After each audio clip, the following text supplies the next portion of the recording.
दोस्तों, कैसे हैं आप सब। आशा करती हूँ बहुत अच्छे होंगे। तो मेरी वीडियो की सुबह सुबह शुरुआत हो गई है। मैं आ गई हूँ गार्डन। आज मौसम बहुत ठंडा और बहुत अच्छा है और गार्डन में एक नई चीज़ शुरू हुई है जो देखकर मुझे बहुत अच्छा लग रहा है। कोई योगा के टीचर आए हुए हैं। उनका अपना टारगेट है हर गार्डन में जाकर लोगों को योगा सिखाना, जागरूक कराना अपने हेल्थ के लिए। तो वो सारी चीज़ें यहाँ भी हो रही है, लेकिन मैं नहीं बैठी हूँ क्योंकि योगा के लिए चाहिए बहुत सारा पेशेंस, जो कि मेरे पास बिल्कुल भी नहीं है। इसलिए मैं वॉक करना पसंद करती हूँ, लेकिन योगा सेहत के लिए बहुत अच्छा है, ये मैं जानती हूँ। तो दोस्तों, मैं तो सही समय पर अपने सेहत का ख्याल रखना सीख गई हूँ और चाहती हूँ कि आप सब भी अपने सेहत का बहुत ख्याल रखें, क्योंकि सेहत अच्छी है तभी जीवन में सारी चीज़ें अच्छी लगती हैं। तो आज मैंने रूटीन चेकअप के तौर पर अपना ब्लड टेस्ट कराया था और उसमें क्या क्या चीज़ें आई हैं वो भी आज आप लोगों के साथ शेयर करूँगी। और हमें रूटीन चेकअप के तौर पर कौन कौन से टेस्ट कराने चाहिए और साल में कितने बार कराने चाहिए, ये सारी बातें भी आज आप लोगों के साथ शेयर करूंगी कि कौन कौन से टेस्ट कितने ज़रूरी होते हैं। और अब गर्मियों का मौसम शुरू हो गया है, काफ़ी अच्छी धूप आ गई है। तो मैं साल भर के कुछ चिप्स, आलू के और आलू के पापड़, आलू के मुरकू, ये सारे फलाहारी चीज़ें बनाकर रख देती हूँ स्टोर करके, जिससे कि साल भर हम इसे खा सकें। तो किस तरह से आलू के चिप्स बना रही हूँ ये भी आज आप लोगों को कुछ छोटे छोटे टिप्स बताऊँगी, जिससे कि बहुत ही जल्दी और बहुत ही अच्छे आलू के चिप्स बनकर तैयार होंगे। तो जब भी मुझे आलू के चिप्स बनाने होते हैं तो थोड़े बड़े साइज़ के अच्छे आलू मंगवा लेती हूँ। साथ ही ये काम होता है मेरा रात को। तो अभी टीवी चल रहा है, टीवी देखते देखते करीबन 10 साढ़े 10 बज रहे हैं रात का खाना होने के बाद। ये काम मैं रात के समय ही करती हूँ। टीवी देखते देखते अभी आलू छील लूँगी और उसके बाद मेरे पास बहुत ही पुराना चिप्स बनाने का यंत्र है, उससे मैं चिप्स बनाऊँगी। तो आलू बड़े साइज़ के हैं। अगर आपको बड़े चिप्स चाहिए तो इसे आड़ा करें और इस तरह से चिप्स बनाएं, आप देख पा रहे होंगे। तो काफ़ी बड़े बड़े साइज़ के चिप्स बनते हैं, लेकिन मुझे काफ़ी बड़ा लग रहा था तो मैंने उसे गोल घुमाकर थोड़े से इससे छोटे साइज़ के चिप्स बनाना ज़्यादा पसंद किया। मैंने आलू को छीलने के पहले भी अच्छी तरह से साफ़ कर लिया था 2-3 पानी में, और अब एक बाल्टी में पानी रख ले रही हूँ, साफ़ पानी। और जितने भी आलू मैं छीलते जाऊँगी, चिप्स बनते जाएंगे, इस पानी में डाल दूँगी, क्योंकि आलू में होता है बहुत सारा स्टार्च और उसे हटाने के लिए कम से कम 2-3 बार पानी बदल कर अगर हम चिप्स बनाएंगे तो हमारे चिप्स बहुत ही हल्के और एकदम वाइट होंगे। ये सारे प्रोसेस हमने मम्मी को करते हुए देखा है और वहीं से सीखा भी है। बहुत ही एक्सपर्ट थी मम्मी हर काम में, तो बस उन्हीं से छोटे छोटे टिप्स देखकर ये सारी चीज़ें सीखी हैं। बेटा भी कोशिश कर रहा है मदद करने की, लेकिन कुछ काम बच्चों से नहीं हो पाते हैं। तो ये सारे आलू करीबन 4 किलो आलू थे, जिसे मैंने बहुत अच्छी तरह से चिप्स बनाकर अब 2-3 बार पानी में धोकर इसे रख दूंगी, जिससे कि बिल्कुल सुंदर से मेरे चिप्स तैयार होंगे। साथ ही इसमें डालने वाली हूँ मैं एक फिटकिरी का टुकड़ा, जो कि मेरे घर पर हमेशा रहता है। तो बस एक छोटा सा फिटकिरी लेकर इसी पानी में डालकर रख दूंगी, तो उससे जो भी आलू की स्टार्च या गंदगी है वो सारी साफ़ होकर हमारे जो चिप्स हैं वो बहुत ही सुंदर बनेंगे। इसे रात भर के लिए ऐसे ही छोड़ दूंगी और अब सुबह सुबह इसे उबालने का काम करना है। तो उसके साथ साथ क्या क्या डालना है ये भी आप लोगों को हेलो बताती दोस्तों, हूँ। सुबह सुबह वॉक करके आ गई हूँ। सबकी चाय हो गई है और कल रात को मैंने जो चिप्स की तैयारी की थी, चिप्स को अच्छी तरह छील के घिस के पानी में डुबो कर रख दिया था। और सुबह सुबह अब धूप भी अच्छी आ गई है और सुबह सुबह से अभी उबाल रही हूँ, क्योंकि ये प्रोसेस करना बहुत ही ज़रूरी है। ये मैंने गर्म पानी करके रखा है और इसमें डाला है सेंधा नमक, और इन सारी चिप्स को करीबन 2-3 पानी में साफ़ करने के बाद मैंने इसे उबालने रखा है। तो बहुत ज़्यादा नहीं उबालना है, ज़रा सा ही उबालना है, ये ज़रा सा टूट जाए। एक उबाल बहुत है, उसके बाद इसे हम अच्छी तरह से धूप में सुखाएंगे। मेरी सुबह सुबह की तैयारी शुरू हो गई है, क्योंकि अभी फिर धूप बहुत तेज़ हो जाएगी तो मैं ऐसे सुखाने नहीं जा पाऊँगी छत में, तो मैंने सोचा सुबह सुबह ये काम किया जाए, उसके बाद नहाना धोना करूँगी। तो बस एक उबाल आ ही गया है। मेरे चिप्स की क्वांटिटी बहुत ज़्यादा थी, इसलिए मैंने बहुत बड़ी सी एक कढ़ाई में गर्म पानी रखा और थोड़े थोड़े करके करीबन 2 बर्तनों में मैंने चिप्स को अच्छी तरह उबाल लिया है। बहुत ज़्यादा नहीं उबालना है, बिल्कुल थोड़ा सा हाथ लगा कर तोड़ कर देखना है। अगर चिप्स टूट जा रहे हैं इसका मतलब ये उबल गया है। साथ ही सेंधा नमक डाला है, क्योंकि मेरे घर पर उपवास में ही ज़्यादातर चिप्स यूज़ होते हैं। नॉर्मली खाने के लिए कभी कभी ही बनते हैं। तो जो भी फलाहार की चीज़ें बनती हैं वो मेरे यहाँ सेंधा नमक से ही बनाती हूँ, जिससे कि उसे उपवास में सभी लोग यूज़ कर सकें। तो इस तरह धीरे धीरे करके करीबन 2 बर्तनों में मेरे चिप्स अच्छी तरह से उबल रहे हैं और अब छत में जाकर इसे सुखा दूंगी, क्योंकि धूप बहुत ज़्यादा तेज़ होगी। उसके पहले ही ये सारी चीज़ें मुझे करके रखनी है, नहीं तो धूप में खड़े होकर इसे सुखाना थोड़ा सा मुश्किल हो जाता है।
सारे चिप्स को अच्छी तरह से उबाल लिया है और आ गई हूँ छत में।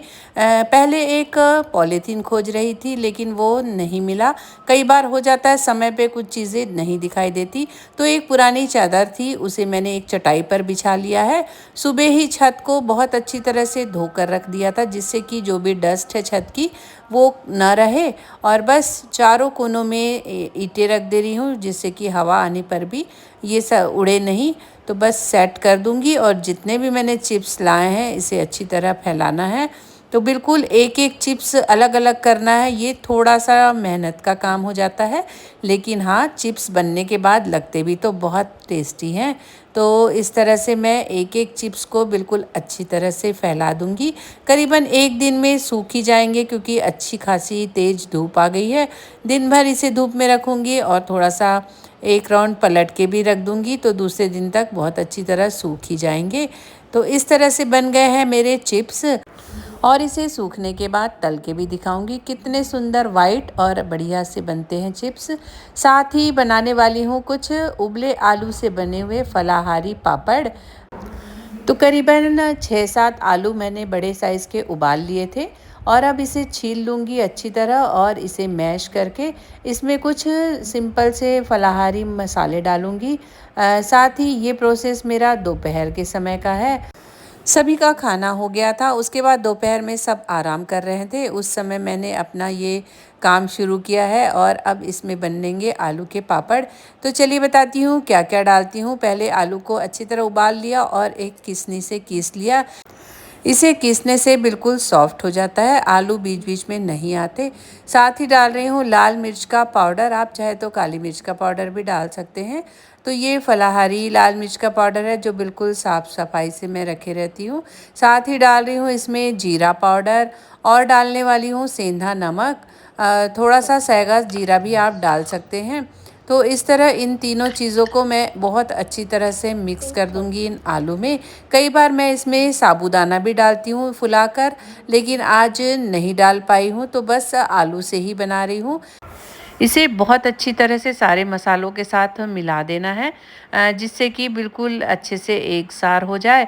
और अब लूँगी एक पॉलीथीन, और एक छोटा पॉलीथीन और एक बड़ा पॉलीथीन। तो चलिए बताती हूँ इसे किस तरह से बनाने वाली हूँ। इस बार आलू थोड़े से ज़्यादा चिपचिपे लग रहे थे, कई बार बहुत ही अच्छे आलू मिल जाते हैं, लेकिन कोई बात नहीं। तो इस तरह छोटे-छोटे पेड़े बना लेने हैं आलू के, और जो छोटी पन्नी मैंने ली है वो उस इसके ऊपर रख दूँगी। साथ ही ले रही हूँ एक छोटी-सी प्लेट। प्लेट से दबाकर बनाने से बहुत ही जल्दी फैल जाते हैं। आप चाहे तो इसी तरह दबा-दबा कर बना सकते हैं पापड़, लेकिन मुझे थोड़ा-सा पतला चाहिए था, तो मैंने थोड़ा हाथ से फैलाकर इसे थोड़ा बड़ा भी कर दिया है। इस तरह से मेरे पापड़ बनने शुरू हो गए। बेटा बहुत खुश हो रहा है, क्योंकि बच्चों को ये सारी चीज़ें देखना बड़ा अच्छा लगता है, क्योंकि आजकल सारी चीज़ें इतनी ज़्यादा रेडीमेड हो गई हैं कि बच्चों के लिए ये सब नया हो जाता है। और मैं चाहती ही हूँ कि जो भी हमारे पास पुरानी चीज़ें हैं वो सब घर में होती रहें, जिससे कि बच्चों को देखने और सीखने मिले। तो जितना हो पाता है थोड़ा बहुत चीज़ें मैं घर पर कर ही लेती हूँ, क्योंकि घर की चीज़ों को खाने का अलग ही मज़ा आता है, क्योंकि उसमें मेहनत भी होती है। साथ ही चीज़ें बहुत ज़्यादा क्वांटिटी में बन पाती हैं मार्केट के अकॉर्डिंग। नहीं तो आजकल सारी चीज़ें तो मार्केट में अवेलेबल हैं ही, लेकिन मुझे अपने हाथों से बनाकर खाना और खिलाना बहुत ही अच्छा लगता है।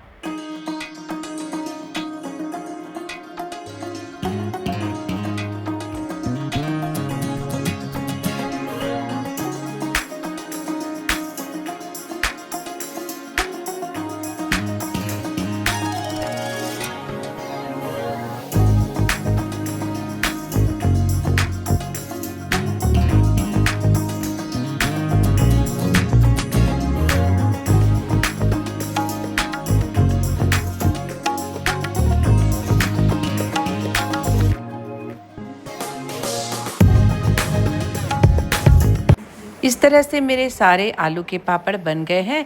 ये घर पर ही सूख जाते हैं, इसीलिए बहुत धूप की ज़रूरत नहीं पड़ती। चिप्स बहुत अच्छी तरह सूख गए थे, तो इसे मैं आप लोगों को तल के दिखाती हूँ। कितने सुंदर हल्के से और बहुत ही वाइट चिप्स बनकर रेडी हुए हैं। घर में सभी को बहुत ज़्यादा पसंद है, और जब फ्रेश बने हुए रहते हैं तब तो उनका स्वाद और भी ज़्यादा अच्छा होता है। तो बस दोनों पापड़ मैं तल के आप लोगों को दिखा रही हूँ। बहुत ही ज़्यादा टेस्टी लगते हैं, बहुत ही अच्छे। एक बार आप ट्राई करके ज़रूर देखिएगा। आलू के पापड़ करीबन 30-40 बने थे। घर में सभी को बहुत ज़्यादा पसंद है, इसलिए एक बार और बनाऊंगी। चिप्स तो काफ़ी सारे बन गए हैं, जो कि साल भर चल जाएंगे। उसके साथ ही आलू का इसे फलाहारी मुरकू या चकली बोल सकते हैं, जो कि साबूदाना और उबले आलू से बनेगी। तो चलिए दिखाती हूँ कि किस तरह से बनाने वाली हूँ ये मुरकू या चकली, जो कि बहुत ज़्यादा टेस्टी लगती है खाने में। तो इसके लिए भी मैंने कुछ आलू उबाल लिए थे, और उबले हुए आलू को अच्छी तरह से कीस ले रही हूँ, क्योंकि जब हम मुरकू के साँचा में इसे डालेंगे तो आलू बीच में नहीं आने चाहिए। तो इसे अच्छी तरह से कीस कर अब इसमें डाल रही हूँ थोड़ा सा सेंधा नमक, लाल मिर्च का पाउडर, जीरा पाउडर, और मैंने साबूदाना को फुला कर रखा था। तो अब इसमें डाल दूँगी करीबन 3-4 चम्मच साबूदाना। तो थोड़ा साबूदाना में पानी ज़्यादा हो गया था,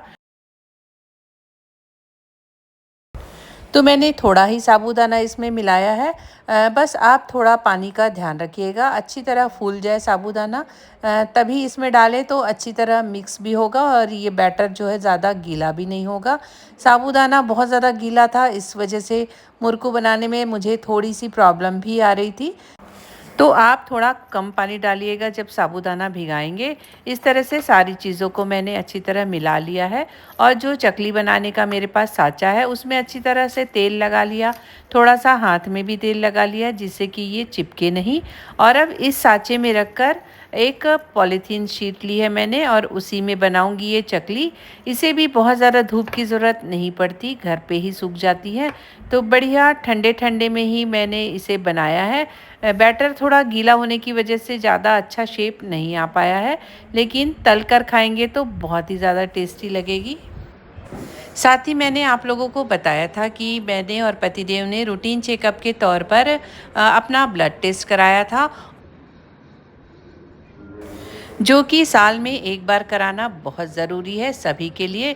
खासकर 35 प्लस एज होने के बाद हमें बीच बीच में रूटीन चेकअप कराते रहना चाहिए, जिससे कि हमें कोई भी प्रॉब्लम के बारे में पता चल जाएगा और हम अच्छी तरह से अपना ख्याल रख सकेंगे। कई लोग काफ़ी लापरवाही करते हैं, जब तक कोई बीमारी नहीं होती तब तक कोई टेस्ट भी नहीं कराते, तो ये बहुत ही गलत चीज़ें हैं। टेस्ट कराते रहना चाहिए, जिससे कि अपने सेहत का ख्याल हम खुद रख सकें। और सारे टेस्ट की रिपोर्ट हम डॉक्टर के पास लेकर गए और सारी चीज़ें बिल्कुल सही आई थी, तो बहुत ही खुशी हो रही थी। बस आते आते हमने गन्ना रस पिया, जो कि गर्मी के दिनों में बहुत ही ज़्यादा अच्छा लगता है। तो कैसा लगा आज का मेरा ये वीडियो आप लोगों को? वीडियो अच्छा लगा हो तो लाइक, सब्सक्राइब, कमेंट्स ज़रूर कीजिएगा और आप सभी अपने सेहत का ख्याल रखिए। फिर मिलूंगी एक नए वीडियो में, तब तक के लिए बाय बाय।